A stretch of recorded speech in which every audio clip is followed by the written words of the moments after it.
Ayaw na raw makita at makipag-ugnayan po ni dating Pangulong Rodrigo Duterte po mga kabida kay Attorney Harry Roque, yung kanyang dating presidential spokesperson po mga kabida po.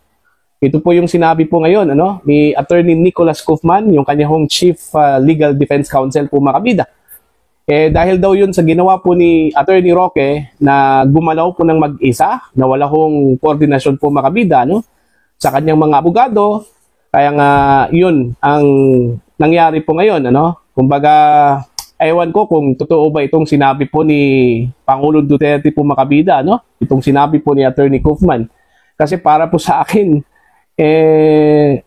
ayaw kong maniwala po dito, Kasi para sa akin po, imposible po na gawin po ito ni Digong, Pero pakinggan muna natin ito pong balita po mga kabida, At pagkatapos niyan, magre-react po tayo. Narito po.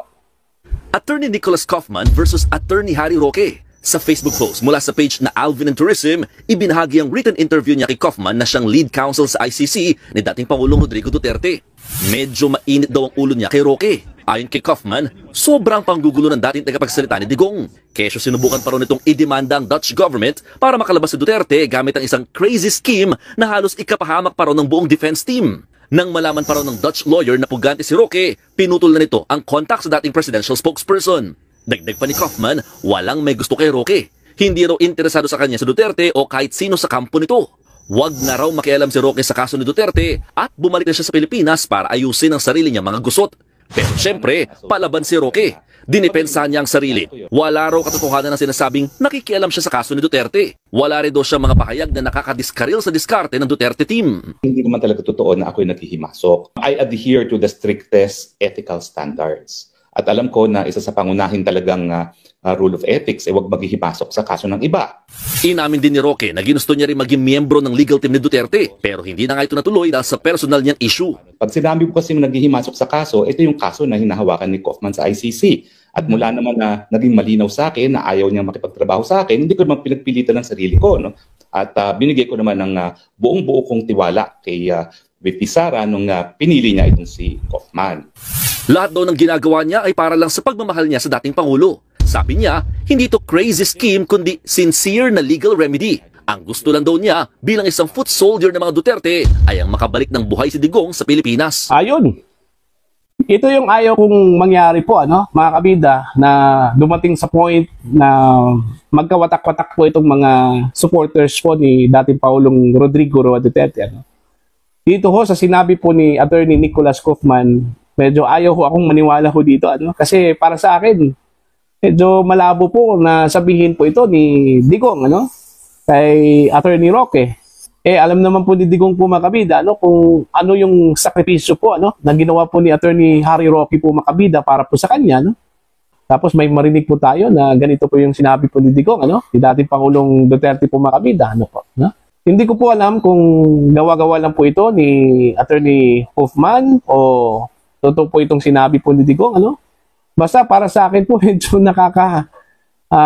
bahala po ito, mga kabida. Isa po sa mga loyal supporters po ni Digong, ito pong si Attorney Harry Roque. Okay? Yung sakripisyong ginawa po niya mga kabida, para lang po ipakita po yung loyalty po ni Attorney Roque kay FPRRD, hindi na po matatawaran yun, Mantakin nyo. Sinakripisyo po niya yung kanyang trabaho po sa Pilipinas. Maganda na po yung kanyang trabaho sa Pilipinas po mga kabida, Tapos yung kanyang asawa din, nadamay din, Okay? Kahit ano-ano na lang po yung kaso na isinampa po laban sa kanya, kailan po dito ho sa kanyang loyalty po sa mga Duterte, Tapos yun lang po yung marinig po niya, mula sa dating Pangulo. Kaya nga, medyo duda ako nga dito sa sinabi po ni Kaufman po mga kabida. Kasi yun nga parang hindi ako makapaniwala po mga kabida na masabi po yun ng dating Pangulo. Okay? Although, kung titingnan po natin yung anggulo, yung ginawa po natin ni Roque, kung totoo po yun, lumapit po siya sa isang abogado po mga kabida, dyan po sa the Netherlands, isang Dutch lawyer, at inudyukan daw para magsampa po ng kaso, against dito ho sa Dutch government dahil sa kanilang partisipasyon ho mga kabida, sa extraordinary rendition, ano? Ito pong pagpapadala ko kay dating Pangulo Duterte sa The Hague, hindi po yun maganda, no? Sa tingin ko po, kung totoo po yun, mga kabida. Pero sinabi na po ni Attorney Harry Roque na hindi daw siya nag-interfere. Walang interference daw na nangyari po, ano? Mula sa kanya, mga kabida. Diyan po sa kaso po ni Digong, ano? Okay? Pero hindi naman po siguro magsisinungaling ito pong si Kaufman na sinabi po niya na nakausap niya yung abogado na yon, ano, mga kabida. At nakumpirma na nakipag-usap daw itong si Attorney Roque para po kasuhan ito pong Dutch government. Ano ba ang intention po ni Kaufman kung nagsinungaling po siya doon, ano, mga kabida? Hindi ko din magets, ano, kung ano yung intention po ni Kaufman kung totoong nagsinungaling po siya doon, ano. Para po sa akin, ano, ang tingin ko lang po dito, purely communication lang po talaga ito, mga kabida. At saka wala naman po akong nakita po kay Attorney Roque na masama yung kanyang intensyon kung totoo mang ginawa po niya ito, ano. Alam naman po natin na naghahanap din ng paraan ito pong si Attorney Roque po, mga kabida, no, para po makatulong sa paglabas po ni Digong mula sa kanyang detention cell, ano. Kaso lang po, baka tingin po ng legal team po, mga kabida, no, sa ginawa po ni Roque, out of control na po, ano, mga kabida. Kumbaga, hindi na po maganda, hindi na po within doon ho sa dapat gawin lang po, ano, para po sa paglabas po ni Digong. Kasi tama naman po si Attorney Kaufman po, mga kabida, no, na talagang isa po sa mga requirement po, mga kabida, para po sa interim release, ito pong coordination po ng International Criminal Court doon po sa Dutch government. Kasi yung ICC nasa the Netherlands eh. So kailangan po nilang mag-courtesy o makipag-coordinate po, mga kabida, sa Dutch government, ano, dito ho sa kaso po ni Digong, ano po, no? Tapos kung totoo yung sinabi po ni Attorney Kaufman na inudyukan daw ni Attorney Roque itong isang Dutch lawyer na magsampa po ng kaso, kung nangyari po yun. Now, ano na po yung mukha po ng kampo po ni Digong na makipag-coordinate po, mga kabida, no, sa Dutch government kung ganun po yung nangyari, ano? So, sa kabilang banda po, may point ito hong si Attorney Kaufman, ano, mga kabida. Okay, dito ho sa kanya hong pagsita, ano, kay Attorney Harry Roque kung totoo man po yun. Kasi gaya na sinabi ko po kanina, dinenay po ito, mga kabida, ni Attorney Roque na ginawa po niya ito, mga kabida, no? Wala daw siyang interference na ginawa dito ho sa kaso po ni Digong, ano? Basta para sa akin po, tingin ko lang po dito, purely miscommunication lang talaga ito, ano, mga kabida. At ayaw ko ding magkawatak-watak ito kung mga taga-suporta po ni Digong, ano? In this time of crisis po, mga kabida, sa panahong ito, ano, na kailangan po ng unity, ano, among the supporters of former President Rodrigo Duterte. Diba? Kailangan talaga ito na magkaisa po sila. Hindi ho dapat magkawatak-watak. Okay? Dapat idinaan na lang po sa pag-uusap po, mga kabida, no? Okay? Kasi kung itong sinabi po ni Kaufman at narinig po ito ni Attorney Roque, do you think hindi po ito magdamdam, mga kabida? Okay?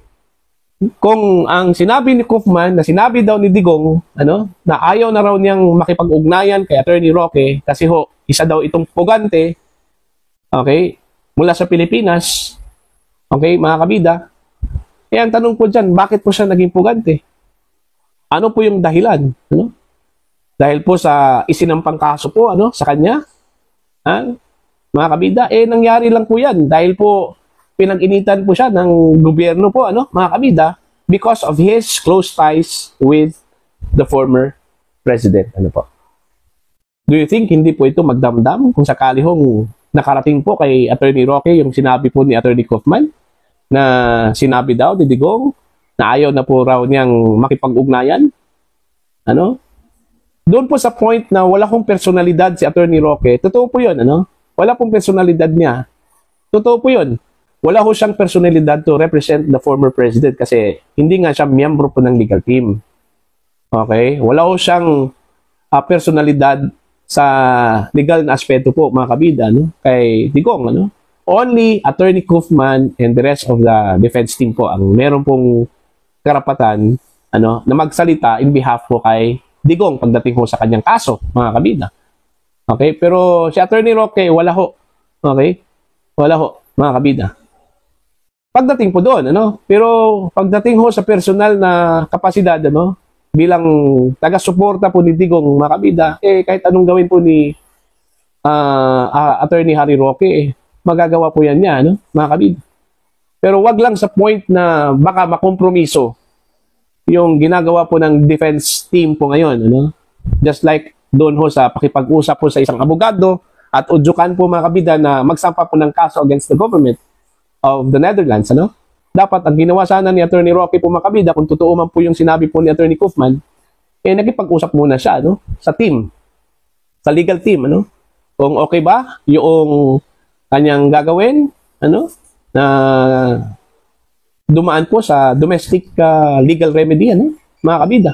Yun sana yung ginawa po ni Attorney Roque po, mga kabida, ano po, no? Pero tapos na yun. Okay, meron na pong mga salita na binitawan po, mga kabida, no? Sana ang sa akin po dito, hindi po ito lumala, ano, mga kabida, at maayos po ito sa lalong madaling panahon. Okay? Kagaya na sinabi ko po kanina, ito po yung point na ayaw kong mangyari po, ano, mga kabida, na magkawatak-watak ito kong mga taga-suporta po ni dating Pangulong Rodrigo Roa Duterte dahil lang po sa miscommunication or miscoordination po, ano? Okay? Para po sa inyo, ano po ang inyong tingin at pananaw dito, mga kabida? Please comment down. Sa mga hindi pa po subscriber sa aking channel, please subscribe. Just click the subscribe button, click the notification bell, click all para updated po kayo, mga kabida, sa aking mga uploads. Maraming salamat po sa inyo lahat.